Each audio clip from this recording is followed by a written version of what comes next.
হঠাৎ করে ঘাড় ব্যথা, বয়স ৪০ বা তার উপরে, কারো ক্ষেত্রে 35, ঘাড় ব্যথা মাঝে, মাঝে সকাল থেকে উঠলে ঘাড়টা ধরে থাকে, রগগুলা টান, টান ভাব, বিশেষ করে ঘুম থেকে ওঠার পরে। অনেক ক্ষেত্রে অফিস শুরুটা ভালোই যায়, দিন শেষে ঘাড়টা এদিকে ধরে আসতেছে। মনে হয় যেন ঘাড়ের মাংসপেশি কেমন আটকে আসতেছে, রগগুলা টাইট লাগতেছে এবং ঘাড় থেকে ব্যথা এইভাবে হাতের দিকে নেমে আসে।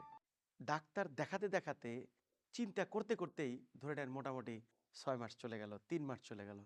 আর ব্যথায় সহ্য করতে পারতেছেন না। একটা এক্স-রে করলেন। ডাক্তার সাহেব বললেন, সার্ভাইকাল স্পন্ডোলাইসিস, হাড়ের ক্ষয়রোগ। দৃশ্যটা এরকম। এখানে দেখেন স্পেস ঠিক আছে, এটাও ঠিক আছে। এইটা দেখেন এসে চেপে গেছে, চেপে গেছে, চেপে গেছে, চেপে গেছে।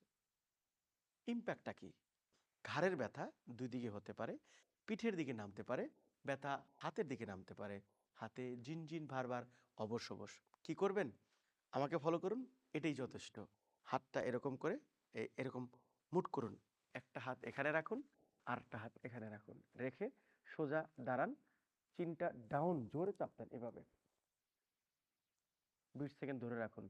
এই হাত যাতে স্লিপ না করে। আবার দেখাচ্ছি। এইভাবে। সারাদিনে ৩ বেলা ১৫ বার করে করুন প্রতিবারে। পারফেক্টলি ভালো হয়ে যাবেন।